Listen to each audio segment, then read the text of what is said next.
Jadcherla MLA Anirudh Reddy చేసిన వ్యాఖ్యలు రాష్ట్ర రాజకీయాల్లో ప్రకంపనలు సృష్టిస్తున్నాయి.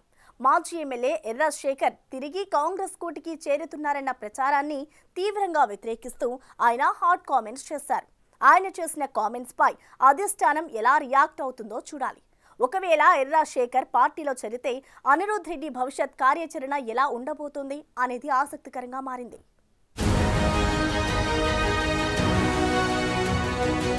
సొంత తమ్ముణ్ణే చంపాడు, ఎమ్మెల్యే పదవి కోసం నన్ను కూడా చంపొచ్చు. ఇది ఎర్ర శేఖర్ పై ఎమ్మెల్యే అనిరుద్ రెడ్డి వ్యాఖ్యలు. సొంత తమ్ముణ్ణి ఒక సర్పంచ్ పదవి కోసము సొంత తమ్ముణ్ణి చంపిన వాళ్ళు రాజకీయాలు ఉంటే రేపు ఎమ్మెల్యే పదవి కోసము నన్ను కూడా చంపొచ్చు. విన్నారుగా అనిరుద్ రెడ్డి ఏమన్నారు?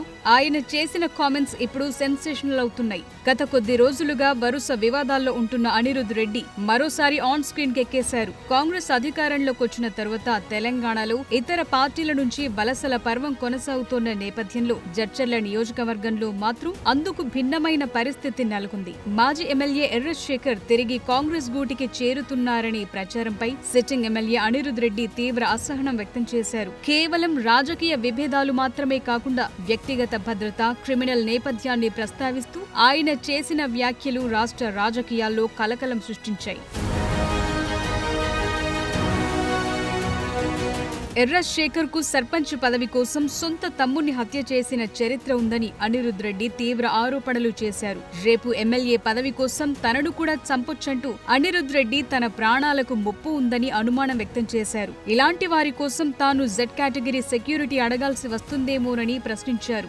2022లో కూడా ఎర్ర శేఖర్ పై 9 మర్డర్ కేసులున్నాయని, అలాంటి వ్యక్తితో తాను వేదిక పంచుకోలేనని అనిరుద్ రెడ్డి అప్పటి పార్టీ ఇన్ఛార్జికు లేఖ రాసిన సందర్భాలున్నాయి. ఎర్ర శేఖర్ గతంలో కాంగ్రెస్ పార్టీలో ఉన్నప్పటికీ 2023 అసెంబ్లీ ఎన్నికలకు ముందు పార్టీని వీడి బీఆర్ఎస్ పార్టీలో చేరారు. ఈ నేపథ్యంలో అనిరుద్ రెడ్డి పార్టీకి మోసం చేసి మూటలు తీసుకుని వెళ్లిన వారికి తిరిగి పార్టీలోకి ఎంట్రీ లేదని అనిరుద్ రెడ్డి కామెంట్ చేశారు. ఎన్నికల సమయంలో కాంగ్రెస్ ఓటమి కోసం ప్రయత్నించిన వారిని తిరిగి చేర్చుకోవటం అంటే పార్టీ కార్యకర్తలను అవమానించటమే అని ఆయన వాదన. మరో 5 ఎమ్మెల్యేలు కూడా ఆయన చేరికను వ్యతిరేకిస్తున్నారని చెప్పారు.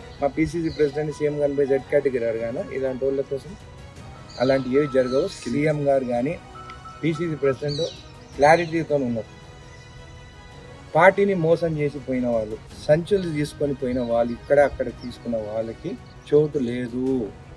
అది కూడా జడ్చర్లలో ఉన్న ఎమ్మెల్యే అనిరుద్ రెడ్డి ఆల్రెడీ వేరే కాన్స్టిట్యున్సీలో కూడా కానీ నారాయణపేట కానీ, దేవరకద్ర కానీ, మిడ్జిల్ కానీ, మహబూబ్నగర్ కానీ ఎవరైతే మోసం చేసి పోయి మమ్మల్ని అందరిని ఓడగొట్టాలని తిరిగిన వాళ్ళు మళ్ళీ రిటర్న్ వస్తారంటే ఈ 5 ఎమ్మెల్యేలు ఎవరైనా కానీ ఒప్పుకునే పరిస్థితి లేదు.